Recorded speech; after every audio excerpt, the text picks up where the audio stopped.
Hi dears, ఇప్పుడు simplifications lesson నుంచి కొన్ని క్వశ్చన్స్ డిస్కస్ చేద్దామా. చాలా ఇంపార్టెంట్. ఎవరైతే బ్యాంకింగ్ రాస్తున్నారో, ఎస్ఐ కానిస్టేబుల్ కానీ ఏ ఎగ్జామ్ అయినా పర్లేదు, బ్యాంకింగ్ వాళ్ళకు కూడా ఎస్పెషల్లీ చాలా ఇంపార్టెంట్ అనమాట. Anyway let start. 89% of 541 is equal to అని చెప్తున్నాడు మా. క్వశ్చన్ నెంబర్ 1 చాలా ఇంపార్టెంట్, అంటే పర్సెప్షన్ ఇంపార్టెంట్. అప్పుడు 89% వస్తుంది కదా, వస్తుందిలే. కానీ 100% అంటే కంప్లీట్ నెంబర్. కంప్లీట్ నెంబర్లోకి వెళ్ళి ఈ మొత్తం నెంబర్లోకి వెళ్ళి నేను 11% మైనస్ చేయాలి. ఆ 11% ఎట్లా కౌంట్ చేయాలి మరి నేను? అంటే మళ్ళీ కౌంట్ చేసి ఈ 541 కంప్లీట్ నెంబర్లోకి వెళ్ళి ఆ 11% మేనేజ్ చేయాలి కదా. చేయొచ్చు. మీకు ఆల్రెడీ మనం ఆర్ఎస్ఆర్ వాళ్ళు కూడా మన యూట్యూబ్లో కూడా ఉంది. మా ఆర్ఎస్ఆర్ వాళ్ళు కూడా బిట్టు చెప్పుకుంటూ వచ్చాం. కొన్ని అన్ని పార్షల్గా కొన్ని వీడియోస్ పెట్టాను, అన్ని పెట్టలేదు. ఒక నాట్ వరీ. పర్సెప్షన్ ఏంటి? 10% మేనేజ్ చేస్తానని 1% మేనేజ్ చేస్తాను. దేంట్లో నుంచి ఈ 541లోకి వెళ్ళి ముందు 10% అనుకుంటా. 10% అంటే బై 10 కదా, 1% అంటే బై 100 కదా. అలా వేగి ఉన్నాం మనం, రైట్. Not worry. సో జాగ్రత్త వినండి. ఇక 541 రెడీ ఉంది. కంప్లీట్ నెంబర్ 541, ఇది కంప్లీట్ నెంబర్ 100%. దానికి 10% ఏంటో చెప్పండి మా. సారీ, చాలా జాగ్రత్తగా. 10% అంటే లాజికల్గా 541కి 10% అంటే సో బై 10 కాబట్టి 54.1. గుడ్. What about 1%? 1% అంటే 1/100 కదా, అంటే 2 పోర్షన్స్ అవుతుంది. 5.41, రైట్. ఇది బేసిక్ ఉండే ఐడియా, రైట్.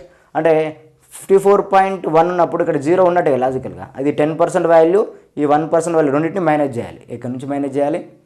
ఈ కంప్లీట్ నెంబర్లోకి వెళ్ళి మేనేజ్ చేయాలి. అంటే ఈ 541లోకి వెళ్ళి 54.10 కౌంట్ మేనేజ్ చేయాలి, 5.41 కూడా మేనేజ్ చేయాలి. రైట్, చేద్దాం. ఎందుకంటే 100%లో 11% పోతే 89% వస్తుంది కాబట్టి అప్పుడు ఈజీ అయిపోతుంది స్టోరీ. రైట్. మళ్ళీ 541 కంప్లీట్ నెంబర్ 10% ప్లస్ 1% రెండు దీంట్లోకి కట్ చేస్తే అయిపోతుంది. అది కట్ చేసేటప్పుడు కూడా కొంచెం జాగ్రత్తగా బ్రిలియంట్గా ఆలోచించి చేయండి. ఎట్లా అంటే అబ్జర్వ్ ఇట్ మా. 54.10 అంటే 41 ప్లస్ 10 అంటే 51 కదా.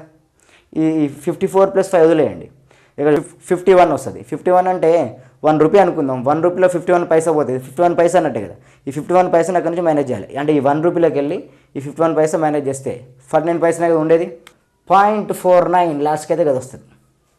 రైట్. లాస్ట్కు 49 కదా. ఈ 1 కట్ అయిపోయింది కదా. ఇక మిగిలింది ఏం చెప్పండి? మిగిలిన నెంబర్ ఏమవుతుందమ్మా? అస్సలు కన్ఫ్యూజ్ అవ్వకండి. 540 ఉంటుంది. 1 రూపీలోకి వెళ్ళి 51 పైసా మేనేజ్ చేసిన, రెండు మేనేజ్ చేసేసిన. 10% అండ్ 1% వాల్యూస్ మేనేజ్ చేసిన. క్లియర్? ఇదంతా మైండ్తో జరగాలి. Don't use paper and pen. ఎక్కువ పేపర్ పెన్ అవాయిడ్ చేస్తూ రండి. అప్పుడు మీ ఐక్యూ లెవెల్స్ ఇంక్రీజ్ అవుతాయి. ఇక అతి తక్కువ టైంలో ఎక్కువ ఆ క్వశ్చన్స్ను డీల్ చేయాలంటే మీ ఐక్యూ లెవెల్స్ పీక్ లెవెల్లో ఉండాలి. ఇదంతా మైండ్లో జరగాలి. పెన్ పేపర్ వాడకండి. ఇక 540 ఉంది. 540లో 54 ప్లస్ 5 రెండింటిని యాడ్ చేసి మేనేజ్ చేయాలి. ఆ రెండింటిని యాడ్ చేస్తే 59 వచ్చింది. ఆ రెండింటిని కలిపితే 59 వచ్చిందా? 59 కాకుండా నేను 60 అనుకుంటే జరిసేపు. 540లో 60 పోతే 40 కట్ అవుతుంది, ఇంకో 20 కట్ అవుతుంది కాబట్టి 480 వస్తుంది. నేను 1 రూపీ ఎక్కువ కట్ చేసిన, అది కూడా కలుపుకోవాలి కదా మరి. ఆ 480 ప్లస్ ఈ 480 కాదు.